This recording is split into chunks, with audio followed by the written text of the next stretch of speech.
How hard did you push it? Till I black out? Yes. Numerous times, yes.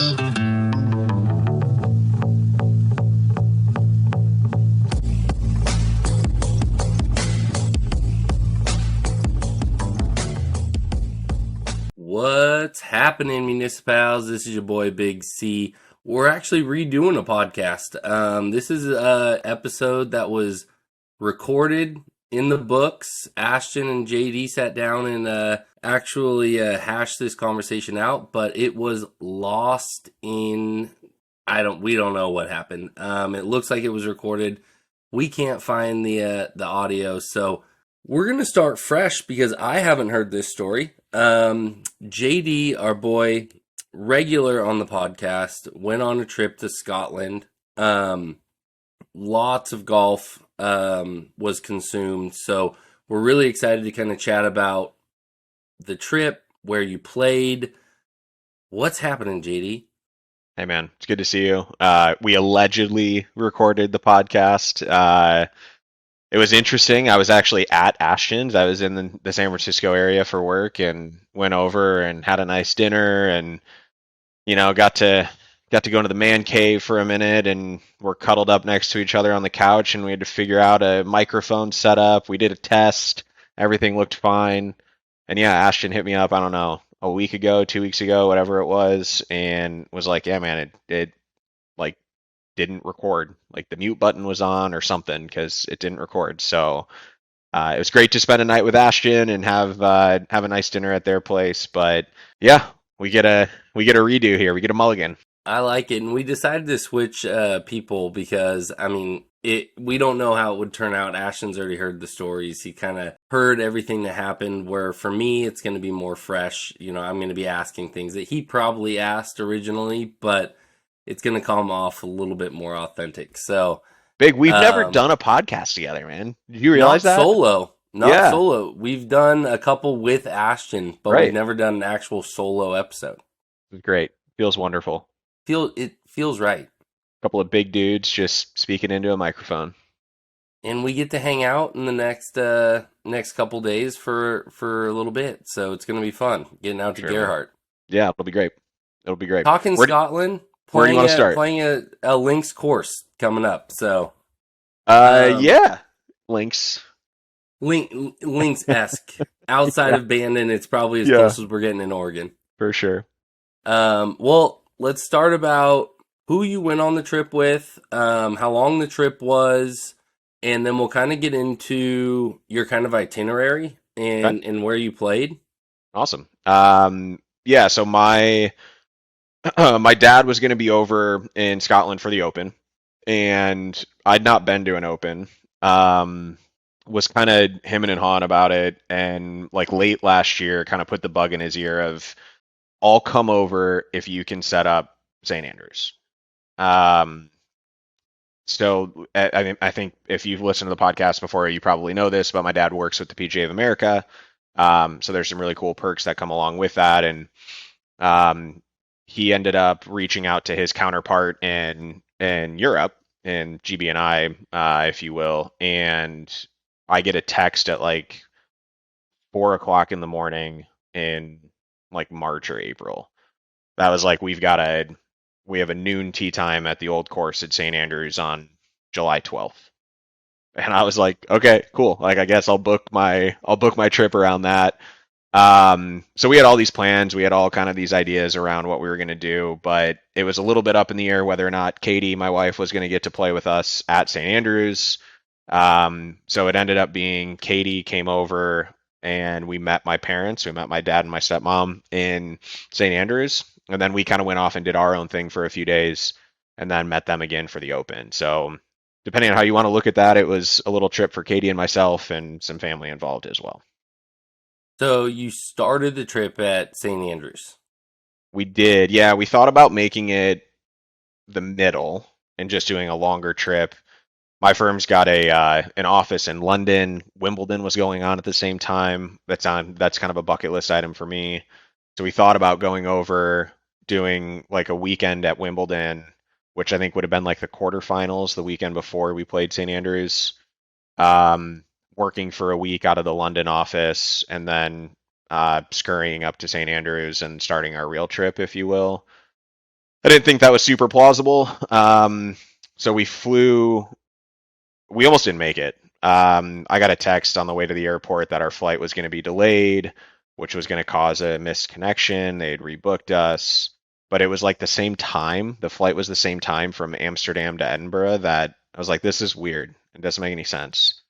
So I get to the airport and I'm like, hey, I know we're delayed. Fine, whatever. Um, but it says I was rebooked on a flight that's at the same time. And they're like, well, yeah, it's the flight the next day. And I'm like, well, that's not going to work. Like, that would basically make us miss our tea time.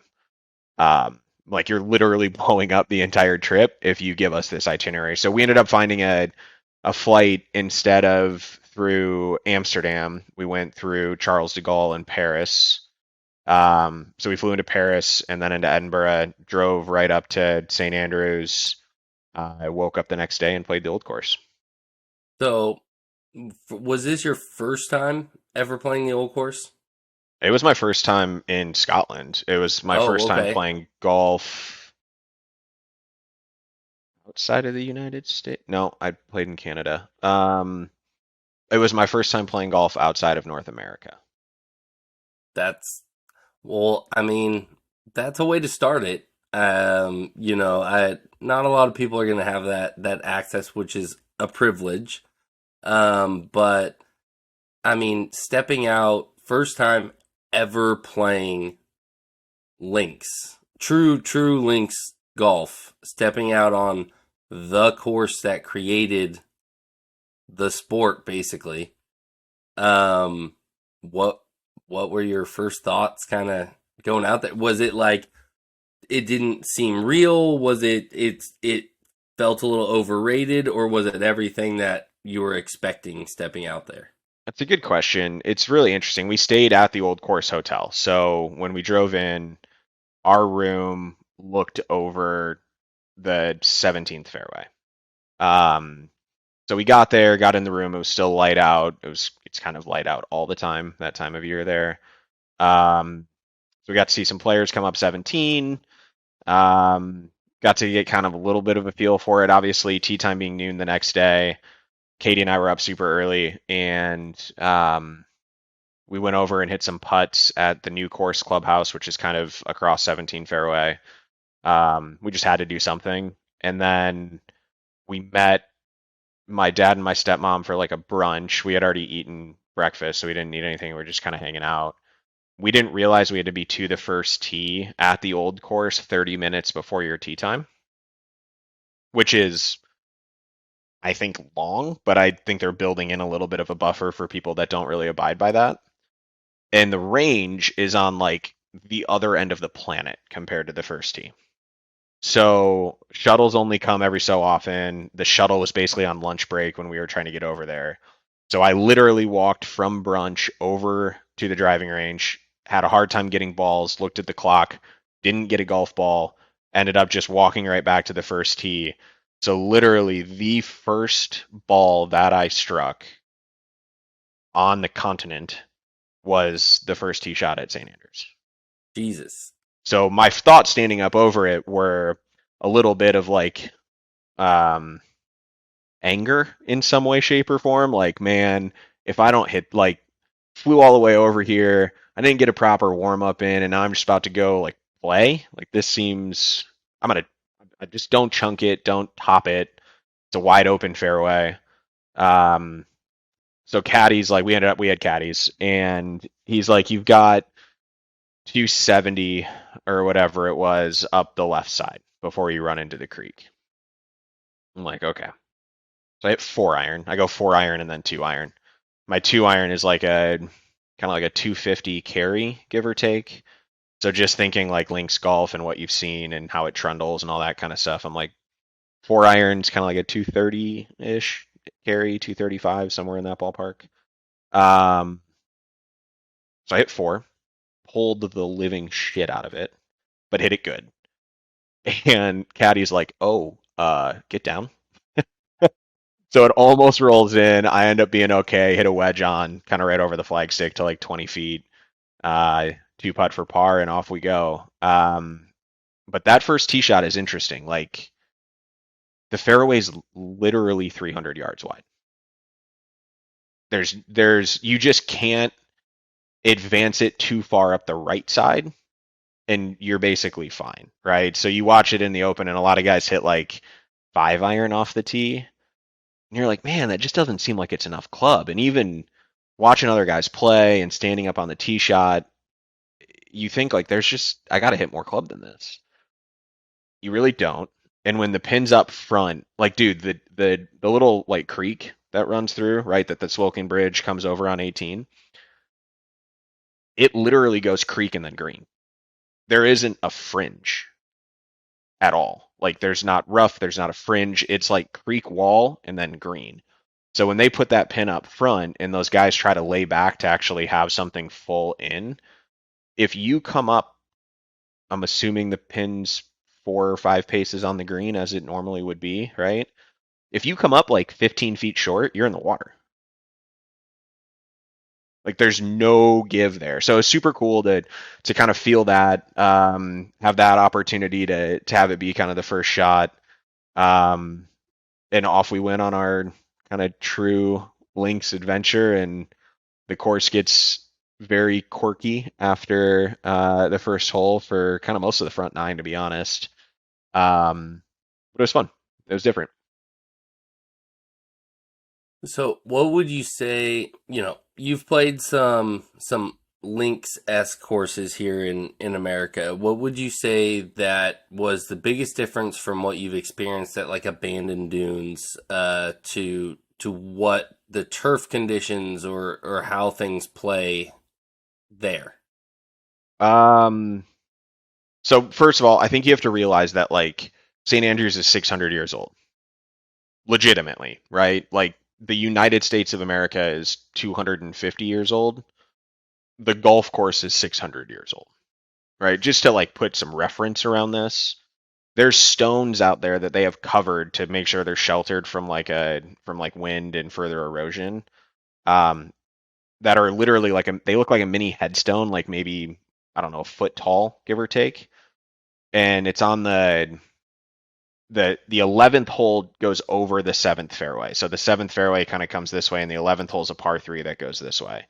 So it's kind of like at that juncture, there's 4 of them by like 7 fairway, 7 green. There's 4 of these stones that all have the letter G on them. And it literally used to mark the boundary of the golf course, where everything else around it was like for bow and arrow hunting. Right? Like it's just so different.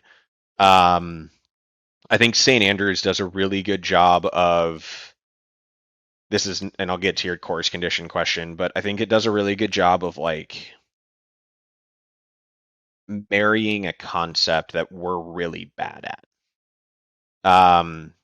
What I mean by that is if you go in the United States, if you go play a golf course that would allow dogs, for example, right? It's generally going to be a golf course that you are just going to have fun. You're not really expecting too much. Like they're great. They're just a vibes course, right? If you go to a golf course that doesn't allow dogs and it's going to charge you $250 to play, like you expect certain conditions and you're going to be treated with certain way. Like, you know what I mean? There's just like this weird hierarchy of golf courses. The old course doesn't allow golf on Sundays other than the open, right? So that when the open's there, that's the only time that the old course gets play on Sundays. The other golf courses, they do play on Sundays, but every golf course allows dogs. So it's this, like, everyone's very respectful. Everyone plays within the allotted time. It's definitely like an experience that would be at the top of most golfers' lists of kind of bucket list items to do, right? And you get there and there's like, some 70-year-old dude using a push cart on the new course with his dog tethered to the put. Like, it's awesome, right? It's just like a super cool blend of old and new and not stuffy, but still high end, if that makes sense. From a turf condition standpoint and like how things actually play, I wouldn't say it's a whole lot different than Bandon. What is different is the kind of rub of the green aspect that you hear a lot with links golf, right? Um, I feel like at Bandon, if you hit a shot and you see it in the air, you kind of generally know where it's going to go. There's some shots at St. Andrews where you're like, don't know. Well, Could and have. I think that kind of leans on, modern golfers. Yes, we all want to go and experience links golf, but the American golfer especially, we don't like architecture that will eject you and do things that it's not supposed to do. And We want point and shoot golf. yes, we want predictability. If the green's sloping left to right, it better damn well funnel down into the hole. Like there's predictability in architecture that unfortunately I think some of the guys have to reel in a little bit when they're designing courses, where if they really wanted to create true link style courses, which I think Old Mac is probably as close to what you're gonna get at Bandon to there, but again, you have experienced it, I have not, so I'll love to hear that take. I think Um, that's a really interesting comp, and Old Mac is sort of my 1A 1B at Bandon, right? Which I think generally it's further down most people's list. it's But my even number one. yeah, even if you look at Old Mac, right? If you go 1, 2, 3, 4, 5, the long par five, Yep. that fairway is flat as flat goes, right? Links golf, at least the experience that I've had with links golf, especially at St. Andrews, there's not 600 yards of continuous turf that's flat. And I guarantee when they found that area, right, they contoured it the way that they wanted. They flattened out the fairway, they took out some humps and bumps. Like St. Andrews was literally like, hey, send the goats over here and have them eat some of the grass and we'll play it that way, right? So if you think of it through that context of like finding the golf course, like yeah, guys will say they found the golf course. They still bring a tractor out and they contour stuff, and we have to, right? If you're going to play greens that are like 11 on a stimp meter, you can't have the same undulation as some of those greens out there. Um, but I do think there's this interesting aspect of controlling your golf ball, and even if you do it like sometimes you're going to do a really good job and it's not going to turn out great or as good as you thought it would, right? And sometimes you're going to hit the, right side of a hump or bump and you're going to bounce forward and you're going to drive a green you didn't expect to.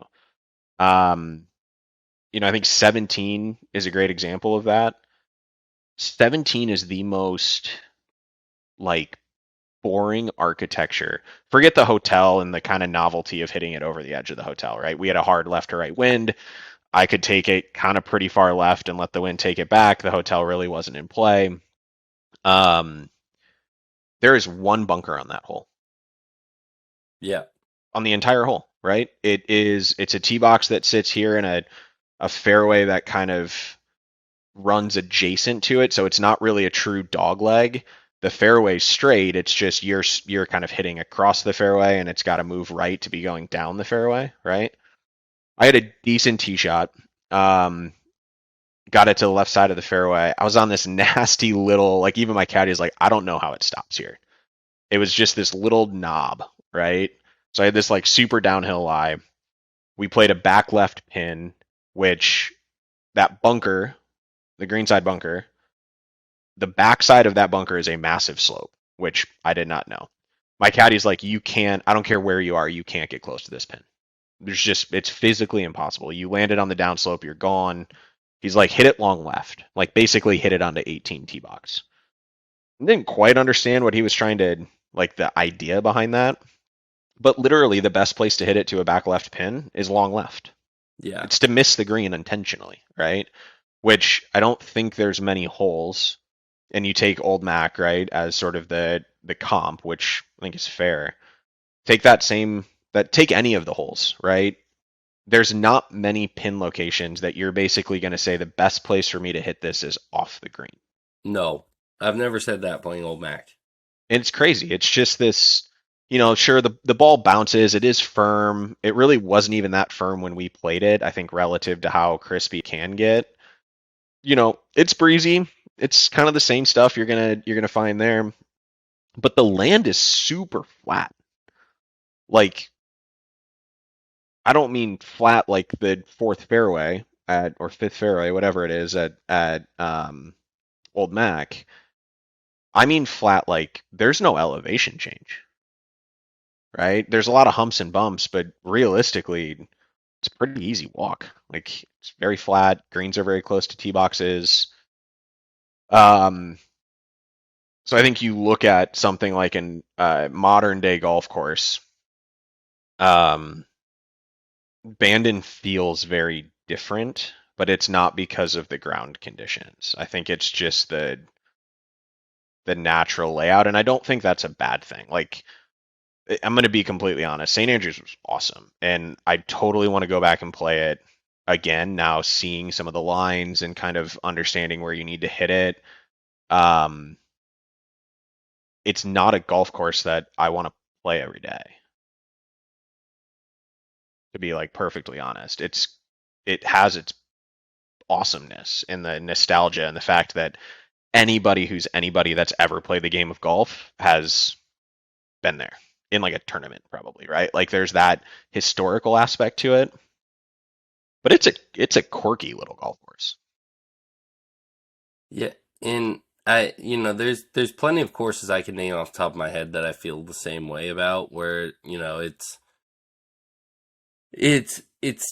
got the prestige, it's got the name, it's got the history behind it, and there's an aura that comes along with that kind of floats, things that might not necessarily be something that you would look into as one of your favorite golf courses to play all the time. You'll kind of overlook it because of that aura that it creates. Um, and I think St. Andrews is going to have that, and I'm really excited to get out there in 2026 to be able to. My brother-in-law and sister-in-law are getting married, and his family is from Ireland, so we're going to do an Irish Scottish trip in 2026. So I'm going to try to do the good old wait in line overnight and get a tee time that way. But I'm excited to play it, but I've heard that from multiple people. You're not the first person to tell me. A bunch of my customers have said they've gone on a Scotland trip, and St. Andrews wasn't one of their top 3 that they played out of like 7 or 8 courses. They had a lot of other courses that they would have rated above it. But like you just have a smile across your face the entire time you play St. Andrews, because it does have that prestige and aura behind it. Yeah, I think that's fair. I'd have a hard time, I think, ranking it outside the top 3 because of the total package. But I do think that the golf course gets away with a lot because of what it is. Yeah. Right? I think if you took away that historical aspect and put it, in Bandon, Oregon, as an example, it wouldn't be a golf course that you're like, I have to go play this. So it's pretty far inland. Like I say pretty far. It's like 700 yards off the water for the most part. So it's not like you're not getting a ton of water views. If you stay out of the bunkers, which I know is kind of a big if, it's really not all that challenging of a golf course. Like it has its teeth and spots, but it's pretty short. Yeah, if the wind gets going, or if they let you play the tournament tees, like there's spots where they can stretch it out, but it's pretty short. It's pretty quirky. It's a lot of kind of forced irons off the tee for the most part. But it's also something that I think every golfer should try to experience. Yeah, And I think if you're into architecture, it's I mean, it's kind of where it started. So you have to at least see it and experience it once, just so you can kind of get where some of the the aspects of, the anatomy of golf course architecture was created, because that's pretty much where it started and spread from there. And I mean, then you can kind of just jump into Scotland as a whole. And, Scotland is just the birthplace of golf, and that's where I would say Tom and Gil and all these guys that are designing courses now, they're not they're getting things from other guys that really were heavily influenced. The Alistair McKenzies and the Tillinghouse, and all of those guys were 90% influenced by the Scottish, architects and design of golf courses. The guys now are still probably about 30%, integrated into that, but they're more influenced by what the guys prior to their generation did, and then put their own spin on it. So Yeah. I think if anybody's into golf course architecture, you have to go out to Scotland and at least experience it for yourself to see where everything kind of started. But next part of your trip, so leaving St. Andrews, what is the next stop on the itinerary? So we actually woke up the next morning. We had kind of an off day planned, but Katie and I were so excited. We walked over to the new course and walked on. We could have played, I think, Jubilee early, but my dad wasn't up yet. So Jubilee looks really fun. Like there's like 5 or 6 courses on property at St. Andrews. There's Eden, New, Old, Jubilee. I think there's maybe a fifth. If Castle? not, it's 4. Could be. Isn't there There's another Castle course called Course? Dukes, which I is know off property. David McClay Kidd built, I'm pretty sure, the Castle Course out there.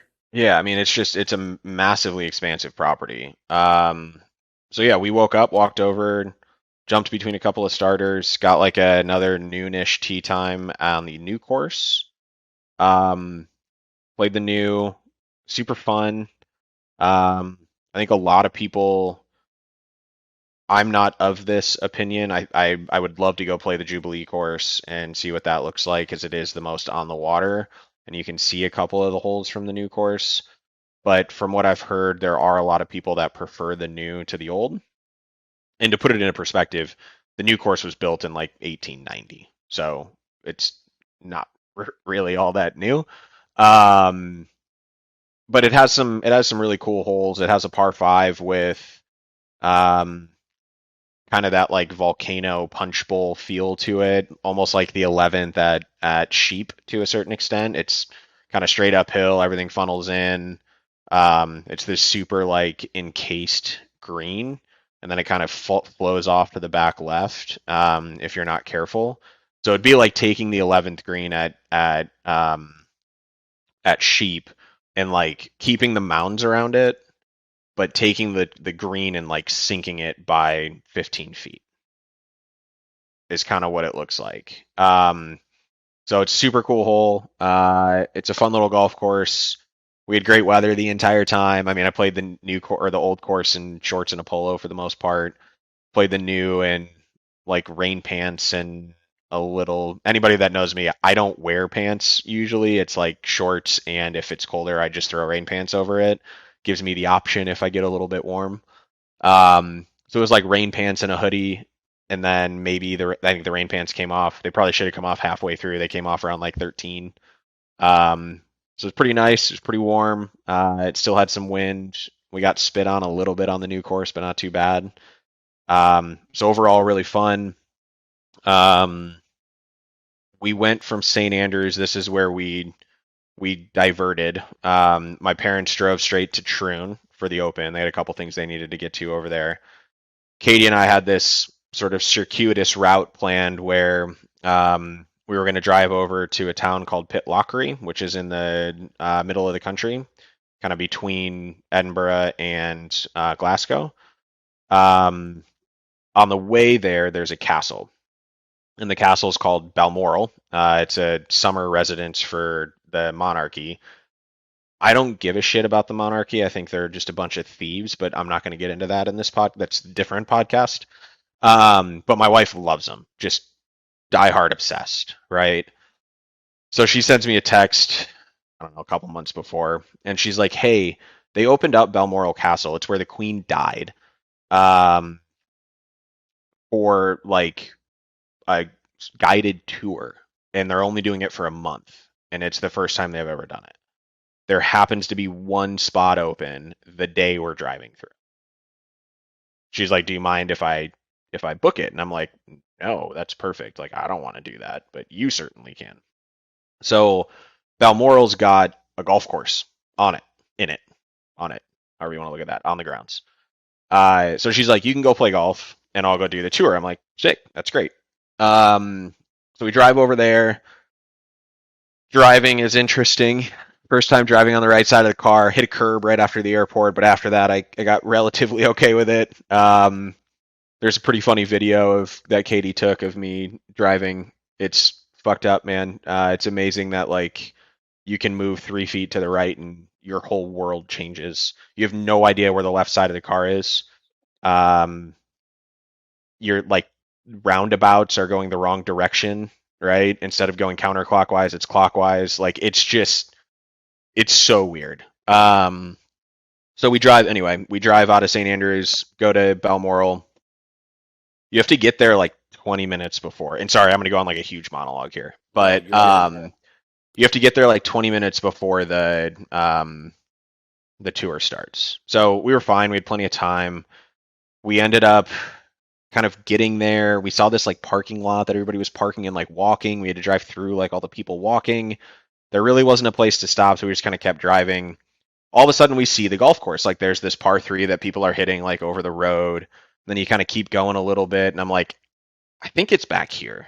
So now all of a sudden we're getting kind of close to this whole like 20-minute time frame. So we turn around, we get back to the like main gate, if you will. We pull over and there's this lady there, and I'm like, "Hey, she's got the guided tour at like 1, and I was emailing with Diane about playing golf." And she's like, "Oh, okay, cool. Like we need to hurry because you got to be up there 20 minutes before your 1 o'clock." She's like, "Have you paid for golf yet?" I'm like, "No, I haven't." So walk in, pay the 60 pounds, get my receipt that I figure I have to give to like some sort of starter or whatever. They open the gates, we drive up. I dropped Katie off. The lady gave me like this pamphlet with a map to get to the golf course. So I think I'm following this map appropriately. Drive past a couple of holes, and I feel like I've missed it. But all of a sudden, I end up in this like little town that totally should be in like a horror movie, right? I think it's a town where all like the workers live, but like I forget the name of the. What was the name of the horror flick, the M. Night Shyamalan one from when we were kids, where it was in like a small village. They were spooked by some monster. The monster ended up being that might have been called The Village. I Where literally was just about to say it was called The Village. Yeah, so it kind of reminded me of that, right? Like small little like tan huts almost, like little homes. There was this like old lady standing out front of one of them, just like staring me down and giving me like the creepy wave, right? So I'm like, I'm totally gonna get murdered here. And I do a U-turn. The old lady's husband comes out in like a 3-piece suit and tie. And I like stop and roll down my window, and they're like, "Are you looking for the golf course?" Yes, I am. They're like, "Go back there." I'm like, "Okay, bye, thank you." Um, so I backtrack. I end up getting into the parking lot for the golf course. The pro shop is just like a double wide type of a deal, right? Like it's not a. I'm starting to realize this is not a proper golf course. It is like literally a golf course that you would build in your backyard if you lived on 50,000 acres, because that's how big the estate is, right?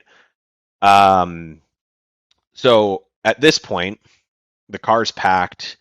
I forgot that I had put my clubs back in the travel case because, cars there are small. We had packed 2 sets of clubs, 2 travel cases, 2 big suitcases. So you kind of had to make sure everything was packed away efficiently. So to get my clubs out, I'm not really worried about time, but I've been in country now for like 3 days. And anyone that's taken a long plane trip before knows that like your GI track, your whole normal cadence of bathroom breaks changes to a certain extent, right? So I'm just gonna be frank. I hadn't really taken a proper shit since we landed in country, and I started getting the bubble guts going. And I'm like, this is bad. Like I have to unpack my golf bag. I look to my left, and there's a men's bathroom on the backside of the pro shop, right? So I'm like, cool. I'll just get the clubs out. Got the clubs out. Run up to the bathroom. Go to open it. It's locked. It's got a keypad on the outside, right? I'm like, cool. The guys inside must have the keypad. So I walk around. Nobody's there. All the lights are off. All the doors are locked, and all the windows are closed. So yeah, that look is about what I did. I start texting. Katie's not supposed to have her phone out because they're not supposed to take photos inside this tour, right? So I start texting her and I'm like Mayday, like super Mayday. I am going to have to take a shit in the Queen's Woods. Like I'm gaming out all of these different scenarios of like a golf towel in the woods, going back to the M. Night Shyamalan village, right? Like none of these things seem like breaking a window. Like none of these things seem like a good idea. But I'm literally like just circling the joint for like 20 minutes, right? Anyone that's had this feeling knows that there was some touchy moments there for a second. You can ask Ashton about Rustic Canyon first year of the cookout. So all of a sudden, I'm like, I'll call Diane, the lady I'd been emailing with, right? So in like, I forgot how to dial out of country. Like I had to Google that. Finally, I'm like, fuck it. I'm not going to call Diane. I'm just going to call the castle because on the back of that pamphlet, that was a phone number to call the castle. So I called the castle, rings and rings and rings for like 3 minutes. Guy finally picks up, Balmoral Castle, how can I help you? Type of a deal, right? And I'm like, bro, I am at the golf course with an emergency and there's nobody here. Can you give me the key code for the bathroom? And he's like, well, I don't have the key code, but I will send somebody down there and they'll be there in 2 minutes. And then he hangs up the phone. And I'm like, okay, well, 2 minutes is pretty quick, right? Imagine they're kind of Johnny on the spot with these things. So I wait 2 minutes, no one's there. Wait 5 minutes, no one's there. So all of a sudden I'm starting to game it out again. Like, what am I going to do? So I walk around the double wide and all of a sudden I see there's one window that's just like not quite closed, right? And if the men's bathroom was here, the window was on like this wall. So I'm like, okay, like it's a window to the men's bathroom. Like that's a good thing. Two problems. It's about 8 feet in the air up the side of the double wide. And it's one of those tiny little windows that's like maybe 2.5 or 3 feet wide by like 18 inches tall, right? Like it's not very big. I'm 6'4", 6'5", and like 230 pounds, right? Those two things don't match very well. So I got my fingers in the window because I'm about 8 feet when I stand with my arms up. There's this little pipe that's sticking out of the wall. So I get that as like a toe hold and I like wiggle myself up, pop my head in, and that's bathroom. Great. Still think somebody's going to be there in 2 minutes. Plus small window. Like I don't really know how I'm going to do that. So I end up climbing back down, wait a few more minutes. I'm like, fuck this. Like I got to see if I can actually get up in this thing. So wiggle my fingers back in, climb back up, get my body in. And I'm still like, there's no way I can really like get in here. And I don't want, Johnny to come pulling up and I'm like, hanging on the windowsill with my legs sticking out. So pop back down, wait a few more minutes. And finally I'm like, he's not here yet. Like, I don't know if he's coming. At this point, I'll just explain myself if something happens. So I wiggle my fingers in, pull myself back up, get myself on the ledge, like put one arm inside the window and get it against a wall, get the other arm inside of the window and get it against a wall to like brace myself, push myself all the way to the left, bring one leg up. I'm like pulling it into my chest. It's like scraping all against the window. I had a bunch of cuts on my leg. End up getting inside, knocked everything over in the bathroom. I get in, I sit down, and I literally think I hear keys jangling, like just outside the window, right at that point. So I shut the door. I'm like, fuck it, I'll explain myself, no big deal. End up leaving, right? And I walk outside, no one's there, so no one ended up coming. Grabbed my golf clubs, went and teed off the first hole, and the rest, as they say, is history. It was a super fun course. Big, you and I were talking before we came on. I've been playing really bad most of the summer. And this after this trip, I still played poorly, but playing this golf course, I kind of found something, not with my golf swing, but with like just the idea around golf, because it is like a golf course you would build in your backyard. And when I was a kid, like I loved going to the golf course and I loved playing golf, but even when I wasn't there, I'd be like hitting chips in my front yard, or I'd go over to the neighbor's house and they had this like sandbox in the back and all like a jungle gym and all that shit. And we'd play with a wiffle ball and we'd just make up holes. Like, do you go over the house? Do you go around the house? Like, what's your tactic here, right? And it kind of reminded me of that in some ways. Like, it didn't matter, the greens sucked, and it didn't matter the conditions of the greens. I almost felt bad playing with like metal woods and a modern putter. Like, I felt like you should have just been playing with like persimmons and a 8802 or something, right? Just to make it a little bit more authentic. Um, but it sort of was like, it's a game. Like, it's not a whole lot different than like croquet or just going playing catch in the front yard, right? Like, it's a game. Um, so it was super fun. Played 9, went and picked Katie up, and we made our way over to Pit Lockery. So I have a pretty good story. I sent Ashton some photos so you guys can pull up the window, the infamous window that I'm referring to. Yeah, that's the next story in our adventure and the next golf course that we played after the new and old at St. Andrews. Oh man. So I actually went, and that story makes me laugh because I went during COVID. For the first beginning of COVID, all the courses actually shut down, and I was living Right. in the Bay Area.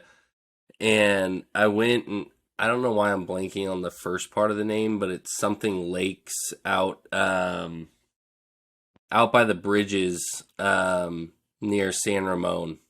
Okay. But my buddy actually lived on property. He was a brewmaster for the brewery on the golf course.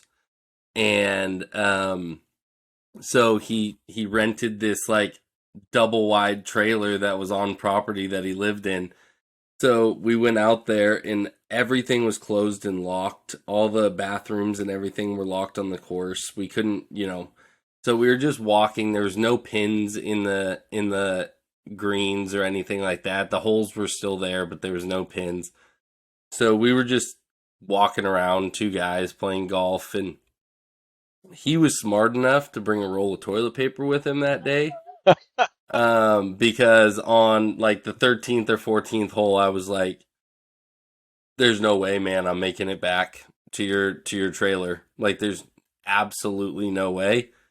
And so I just had to book it for the trees and get myself hid behind a bush and take care of business and keep it moving. But What a story, man. There's been some fun times with those type of situations on the golf course for me. So I think everyone's got something like that. I was at a golf camp when I was a kid at Michigan State, and one of the kids ran off into the bushes, grabbed the towel from the ball washer, came back, finished the round. Like, it was, I mean, I think everyone's had something like that, at least maybe not on the golf course, but in their life in some way.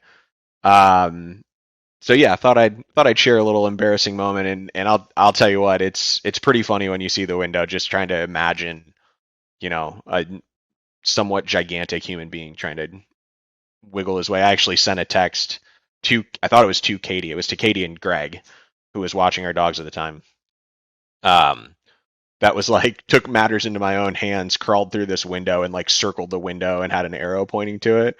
And Greg was like, I don't know what this is about, but if you made it through that window, I'm impressed. So yeah, he's already heard that story. But we made our way from there to Pitlochry. Honestly, it was sort of just like a necessary stop to get over to like Inverness, which was going to be our start over to Isle of Skye, which was a really cool area.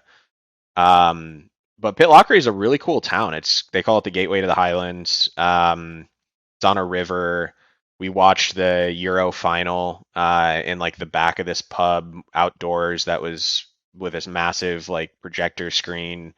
So super cool to experience that. We woke up the next morning, made our way over to Inverness, stopped at a place called Boat of the Gardens, which is kind of halfway between Pitlochry and Inverness. Played Boat of the Gardens Golf Club. Very much your kind of average Muni, right? Fun, short, not in great shape, but kind of intriguing overall. A lot of blind shots, a lot of funkiness to it. I made like 7 or 8 birdies and shot 2 under or something. So like a lot of volatility. A lot of times you can lose a ball. A lot of times you can just drive a green. So it's kind of a great risk reward deal. Got absolutely dumped on halfway through, and then there was another storm coming right as we walked out. Drove from there up to Inverness, and the next, I would say, really good golf course, and honestly, the favorite golf course that I think we played, just from a course perspective, is Castle Stewart, which was fun for Katie because Castle Stewart holds the actual Castle Stewart.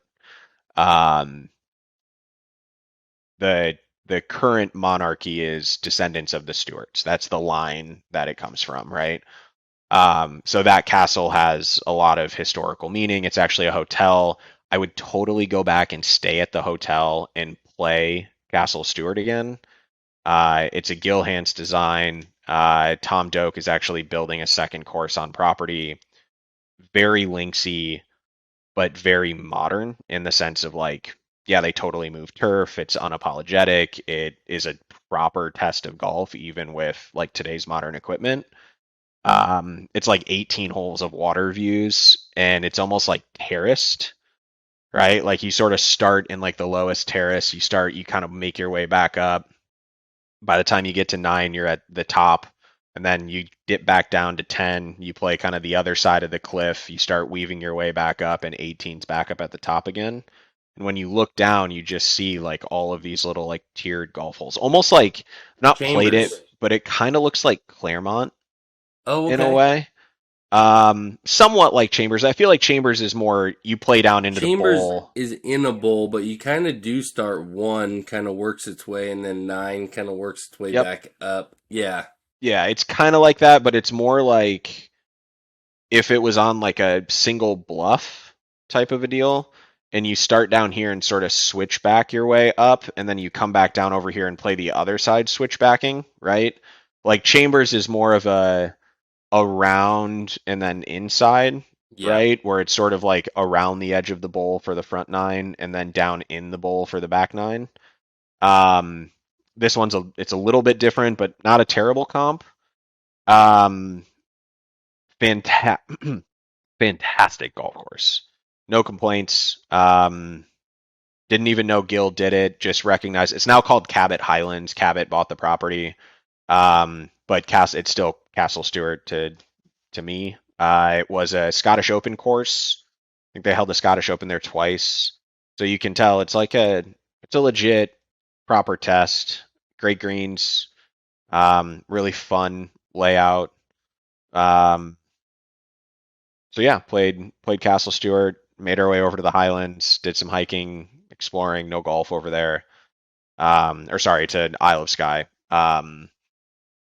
Saw like the biggest yacht I've ever seen in my life that happened to be a dude that lives like 3 miles south of me in Medina and Bellevue. Was one of the Microsoft dudes. Did some like massive yacht stalking once we were able to see what it was. But that was kind of our itinerary pre-open, if you will. Happy to dive into any of that if you have questions. But I think the big takeaway is Inverness is on the northwest side of the country. St. Andrews is kind of on the northeast, well, more just straight east side of the country. It's not terribly long between the two of them, but if you do find yourself more on like the Glasgow side, um, I would go check out Castle Stewart. I mean, I mean, I've played a bunch of Gilhant stuff, and I would love to see what he does with property in that style of landscape because, so a lot of the Gil stuff that I've been able to play has been more renovations Yeah. than actual, like the Lake Merceds and you know, um, and the Soul Parks and things like that. Like, I've played a lot of his renovations, but I think Rustic might be the only true Guild design that I've actually played that's done from scratch that he's done. So what he did with, basically a gravel pit in a canyon with Rustic Canyon, I couldn't imagine what he probably did with, open land of Scottish countryside.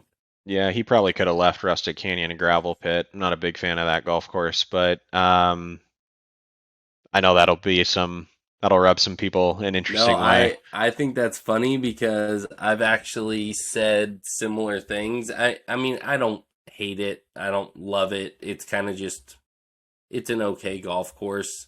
Some great Um, holes. There's some great but holes. There's there's some just great holes out there. I the just think predominance of them are duds. I think the collection of 18 is probably not my favorite. That's why last year I switched and played Olivas instead of Rustic with everybody. Um, so it's yeah, but I But Castle definitely Stewart, fantastic golf every course. other Gil Hanse I've been able to play, even a Reno has Yeah. been fantastic. So I couldn't imagine be any different. But let's end it with you getting out to the Open, meeting up with the family, and how was it to be able to see Royal in all its glory with all the grandstands? And I mean, that was your first Open, I assume too. Yeah. First Open. We went to the Ryder Cup in Italy. So not Well, my first. I don't want to get you in trouble with your dad, but I want you to compare it with PGA, with going to a Masters, like Sure. of all the majors that Yeah. you have seen, where would you rank? Like, what does the Open feel like? What's different about it? Yeah. No, it's honestly the best question you can ask.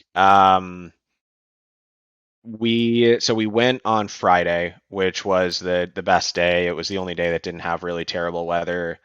Um, was kind of in shorts and a hoodie most of it. Kind of hoodie on and off for the most part. Um,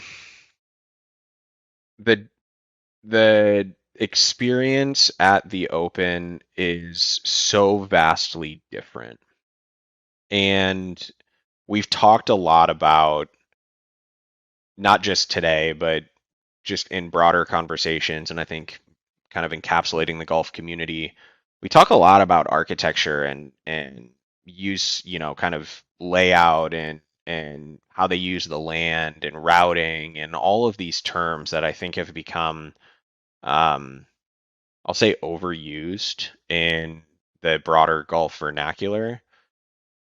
There's something really elegant about starting at a clubhouse and just saying walk 6,000 yards that direction and then turn around or walk 3,000 yards, I should say, that direction and turn around and walk 3,000 yards back, right? See ya in 4 hours. Um, Troon's very much like that. Like the first 6 holes are in a fucking dead straight line.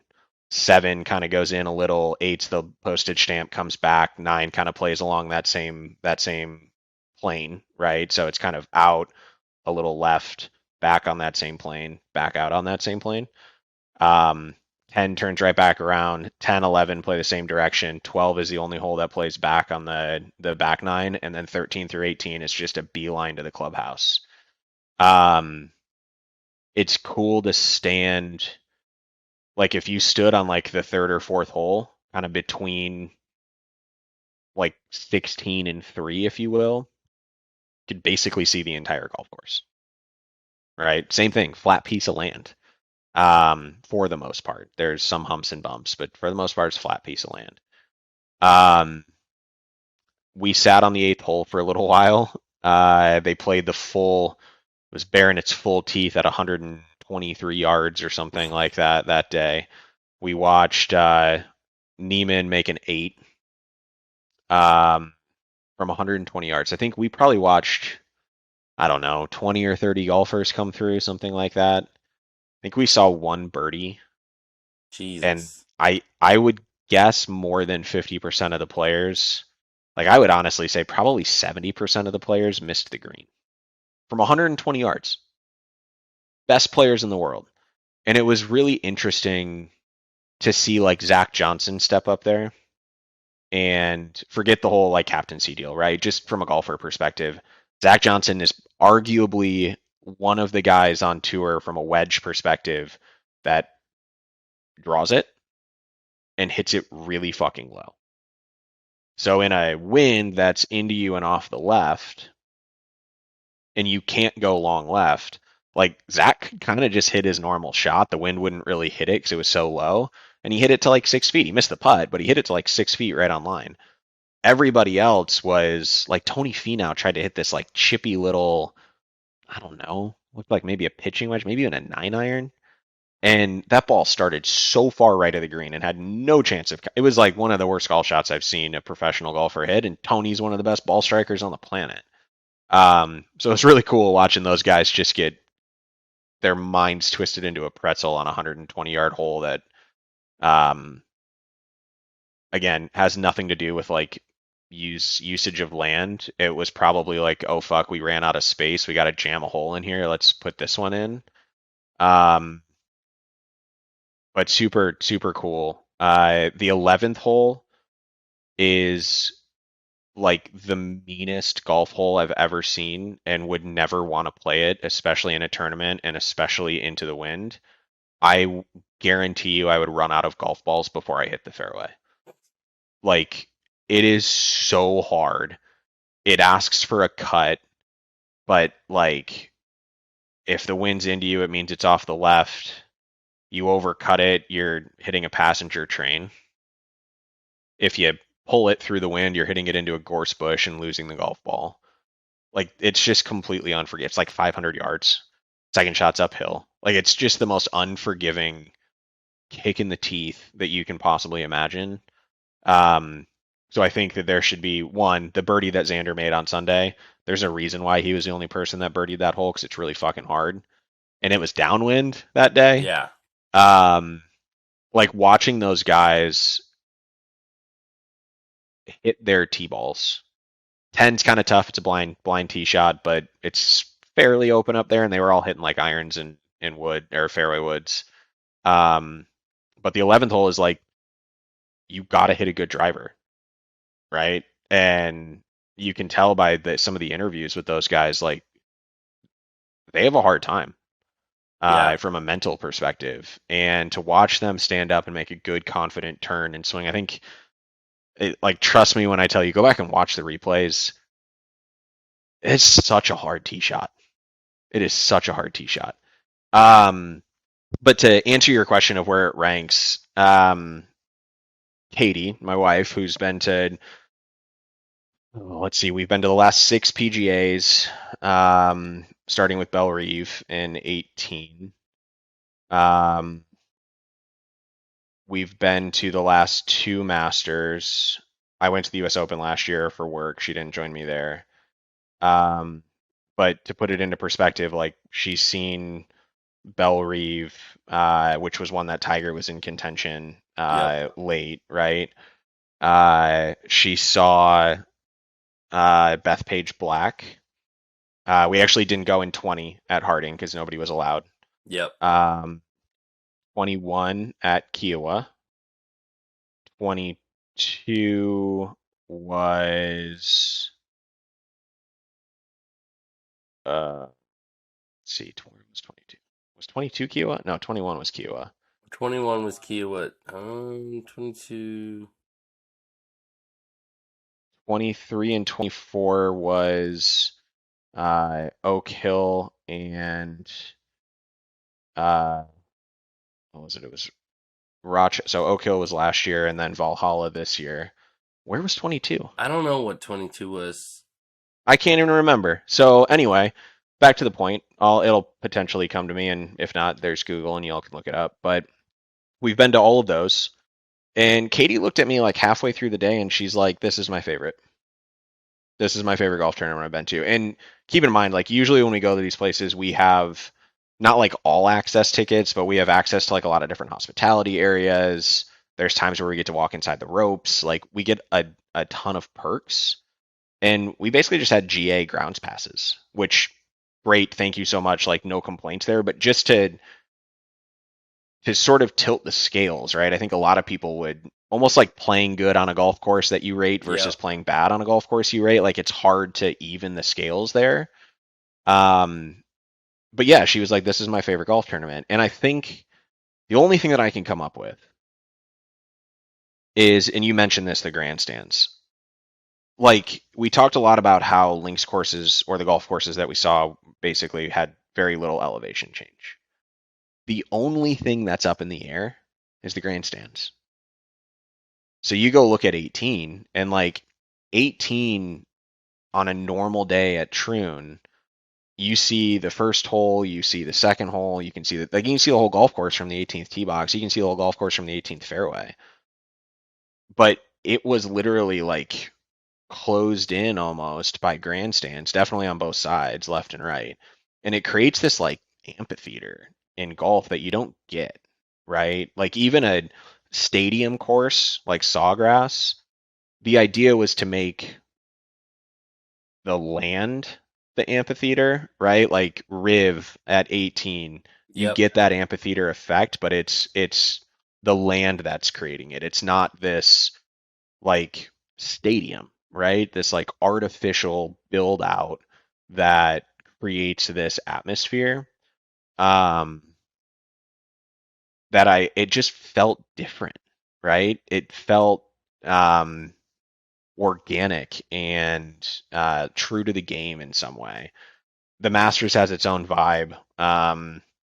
Like I'm a guy, I love the Masters. I've been a West Coast guy for almost 20 years now, and always have woken up early for pre-coverage online and um like going to Augusta National and experiencing that place. There's something really special about it, but it is very what we talked about early on, right? Like it's a stuffy It, club, well, right? and it's very manufactured. Like, I Sure. mean, everything there is touched to be. It's Disneyland of golf. Like everything is made to be perfect. There is no imperfections within it. Yep. And then you get to Troon and it's like literally, dude, it's go walk 3,000 yards that way and 3,000 yards back. It's all along the water. The bunkers are so well placed, and they've moved them, and there's stuff that they've had to do over time, tee box movement and all that kind of stuff. Um, but it's natural, it's organic, it's true to the game. It's however you kind of want to describe that. It just creates a different feeling where I like the comparison of like Disneyland versus whatever you would consider maybe just like a nature walk, right? Like Yeah, they're two things that are outside, but they're just completely different, and give you massively different feelings. The PGA is like for me, right? If I were a professional golfer, the the Masters and the Open would be kind of top, and even like the U.S. Open, I think you could lob in there as a potential. So the PGA kind of gets lost in that in some way, shape, or form. Um, we actually got to play Valhalla the day after, and like a golf course is, if I can say a golf course is blah for a major championship, like it's kind of blah. Um, I think it'd be hard pressed to say Troon was kind of blah. yeah. I mean that. Well, you also with the hospitality tents and with all the extra stuff that the U.S. Open does get into that as well, but I definitely see that more at a PGA, especially around 18 and the big par threes and stuff like that. It's much more of your waste management style build out on some of those things, and that's the big ticket dollar for PGA of America to make a lot of their profit throughout the year to keep in operations on top of what they bring in through the PGA memberships. But I think that's the one thing I have always appreciated about watching the Open is it just seems like it's always the most true, like, this is going to be the champion of golf. Whoever wins this is going to be the champion of golf for the year. Like, it doesn't matter if you play on the DP World Tour, play the PGA. Like, this, whoever wins this is the king of golf for the year. Yeah, I And also I I have a hard time with that idea in general, but if you go read Tommy's Honor, and I know there's the movie, and I'm not a big reader, and like the movie's fine, but the book actually spells out a lot that I think the movie glazes over. And like the genesis of the Open is super interesting. I think that also helps for people going to play St. Andrews and getting an idea of some of the history that goes into not just the Morrises, the Morris family, but also St. Andrews and like its history in the game and its history generally speaking. Um, so yeah, I think that there's a trueness to it, but I also think that part of that just goes back to how the Open started, and it was a belt for a long time that you won as the yep, champion versus the claret jug. Um, golf pros at that time were kind of like degenerates for the most part, right? So like legitimizing the sport was kind of the Open's goal, um, compared to like Augusta National. And if you go read like the Ten Commandments, if you will, of Augusta in terms of what Bobby Jones was trying to do and Alistair McKenzie was trying to do when they built it, like it's a really interesting thought around that design that it was supposed to be fun and not overly hard. Like it wasn't supposed to be a US Open. It was supposed to be kind of what we see, like highly volatile. You can have birdies and eagles, you can have bogeys and doubles. But it was built with like a thought in mind. Like St. Andrews was literally built, like the 18th green at St. Andrews was built because the one that they had previously they couldn't keep alive because like seashells kept popping up on it and it would kill all the grass. So Tom Morris like went out there for a year with a shovel and built this 40 yard by 40 yard on the edge of the property green that ended up having this swale before it that now we call the Valley of Sin. Like the whole thought around the fact that some dude in, you know, the mid 1800s was out here with a shovel building this hole building that green every single day just gives it a different vibe, right? yeah, yeah. I mean, and that's the thing. It was everything was done for necessity back then, and they just took the land that was given to them, mowed it down, made it as close to the ground as possible so the ball would roll, and they called it a day. Like you said, the little mounds and moguls and things that are in the fairway, those aren't intentionally put there. Those that's just what the land was that was given to them, that they were creating the hole on. Where now when you see moguls or little humps in the fairway, the majority of these courses that we're playing, those were put there by the architect to make certain things happen or create different visual aspects that are to make you do something you're not supposed to do. Where those is just like, that's where the term rubber the green came from, because you could hit one of those moguls, it could shoot straight right into the natural fescue, and you're like, that was a perfect strike right down the middle. And I just got the rubber the green and ended up with a lost ball. So It's the game. it's the game. And I think that's one of the coolest aspects of it. It's when we all were growing up, playing, little league or soccer or anything, none of us played on perfect turf and perfect situations. Like, you just went out and had fun. I remember our soccer fields were absolutely horrendous. I'm surprised we did not break ankles out there, because it was just, holes all over the turf. The grass was super long. Not how it should be to play soccer, but we didn't care. We were like 6, 8 year olds that were just out there having a good time. Most of us picking daisies and not even actually playing soccer. But that's what I think I'm most intrigued with and most excited about going over to Scotland, Ireland, playing golf, because that's cool to me. That actually makes me the architecture I played when I was a kid at some of the courses I played are nowhere near what you would get and some of the stuff that you get out there, but it just reminds me of when I was a kid playing at my local 9-hole Muni, where it's just like, we didn't never complain that we never had sand in our bunkers, or that there were weird quirky holes where you had to hit over a tree to get on a green on a par 3 that had an actual oak tree in front of the green. Little things like that. You were just like, this is just what I grew up on. This is what I have to play. And I feel like that's Super pretty fun. much what you get out there.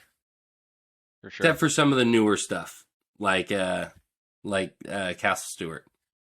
Yeah, a little more manicured. I think a little more predictable. But I think there's, you look at, like, was it Tiger in 06? Was it Royal St. George's that he hit one driver all week and like Yep. hit it way right and basically just hit that sort of stinger 2-iron that he's known for throughout the entire week. I think he holed a 4-iron for eagle on like Friday. But you get over there and you play some of these golf courses and you do start to realize that there's a different way to play other than, I'm a big believer in some of the stuff that like Scott Fawcett with Decade.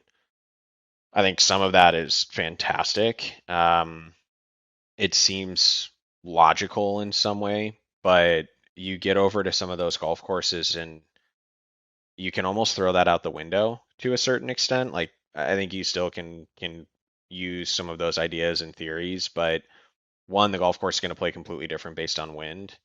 And two, if the bunkers are in a good spot, like, I don't know, there's actually a lot of times we're just sort of bunting a 4-iron or 2-iron or 3-wood or whatever your number is versus taking on a little bit more. So I think that it's a really good playbook for the future of golf. Like, huge fan of the golf ball rollback, and I know that's not a popular opinion, but I think I'm a huge fan of the idea. I think there's some other stuff you could do from an equipment standpoint that I would be a big fan of.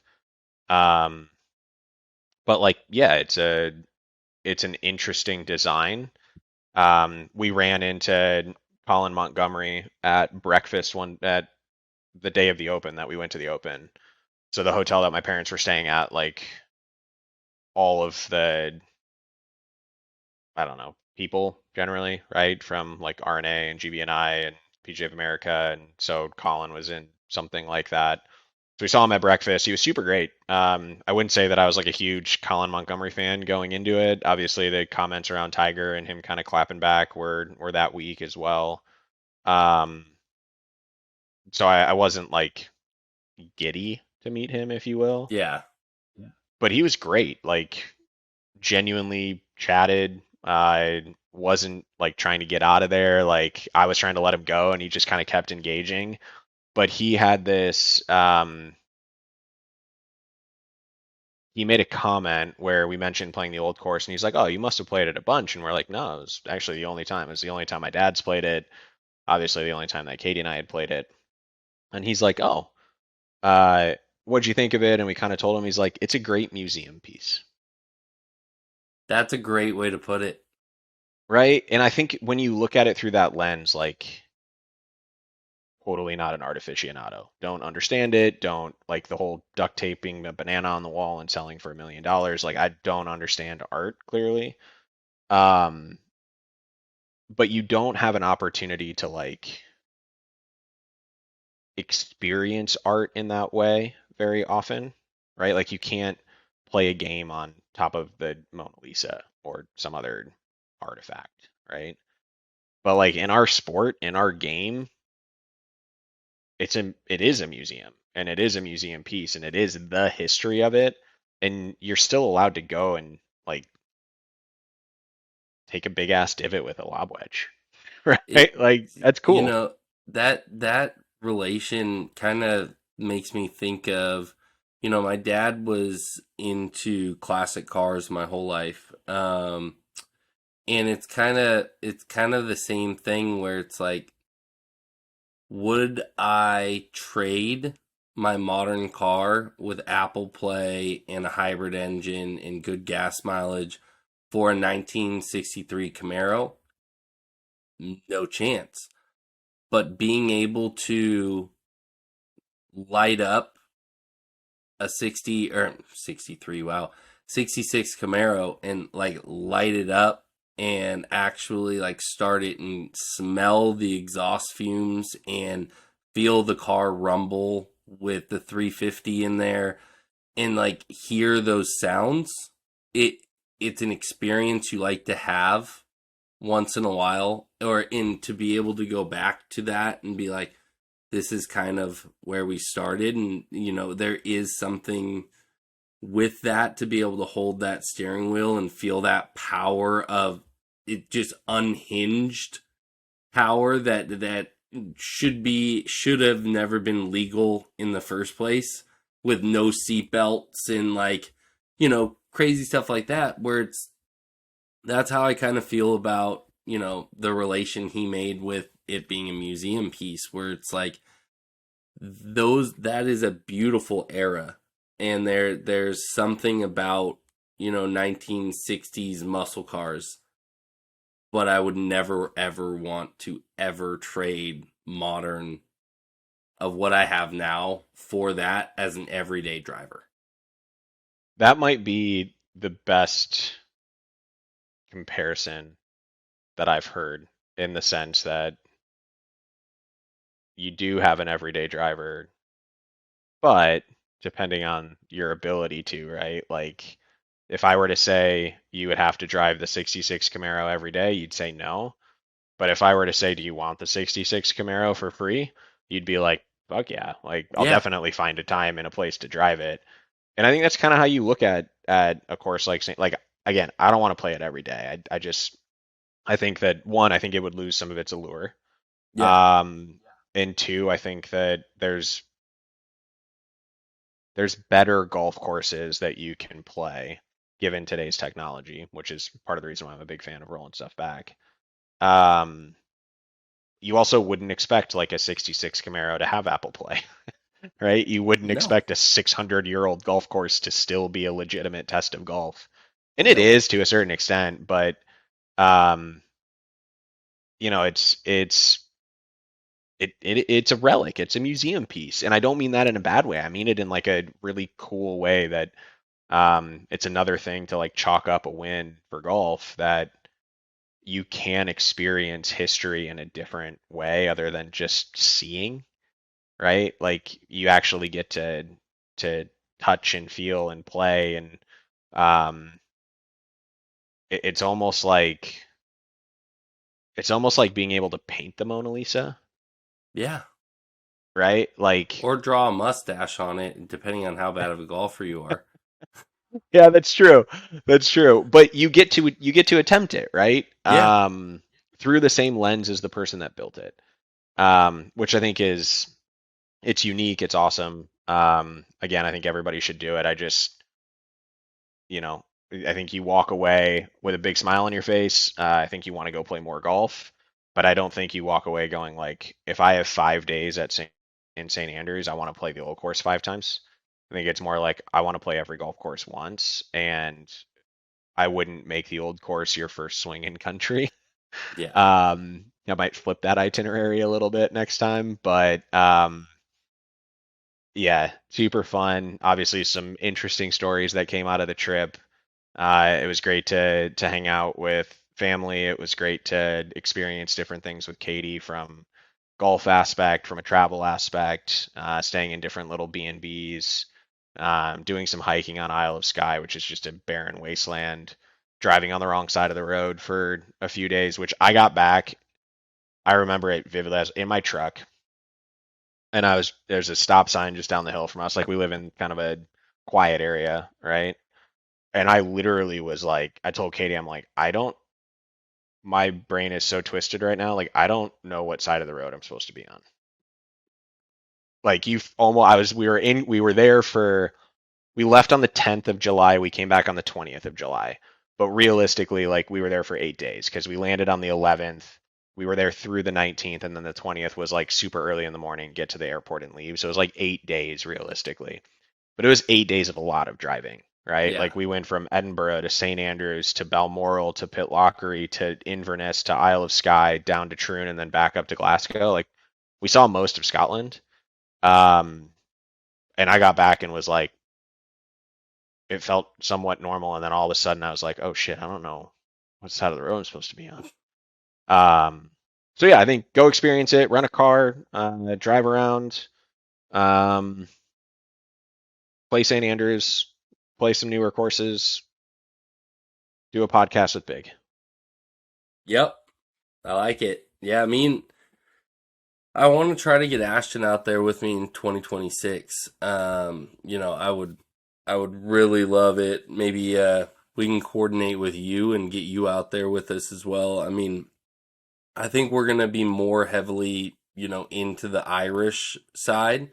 Would love to do that. Because yeah, my soon to be brother-in-law, born and raised in Ireland, so he's got a lot of family out there, and they've got some cottages and things in the that are near some of the high end or most sought after Irish links courses out there. So that would help cut costs.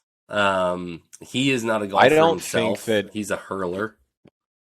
I don't think you can go wrong. Like there's so much good golf out Yeah. there, which is I know everybody saw it, like the around Troon, all the golf courses that are there that are fantastic. There's so much more golf to be played. Um, I actually like I'd love to go back to Scotland and I'd love to do some of the stuff that we did, but I think that given that you're only given one opportunity on Earth, if I'm going to go back over to that part of the country or that part of the world, I should say, I think it'd be cool to go play some golf in Ireland, play some golf in Yeah. England. Um, so yeah, I can't say I'm in for sure, but I would definitely try to find a way over there.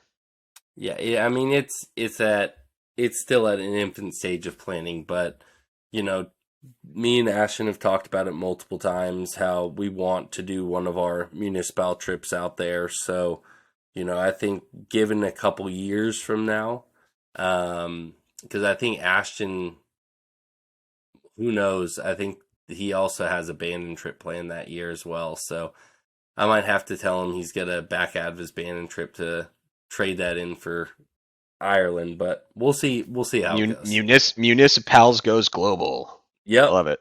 yep. Well, it's all public over there, so we don't have to worry about hiding if we ever play a private course. True. It's true. All right, buddy. Well, thank you for coming on. Thanks for redoing this with me. I'm really excited that I got to chat with you about it. I'm sure we would have chatted during the tournament about your trip, but I'm glad we got it on record, and I'm sure people are going to be stoked to tune in, kind of hear our takes, kind of on Old Course and some of the other escapades. Love it. Look forward to seeing you on Thursday. Yes, sir, buddy. I'll see you then. All right, man.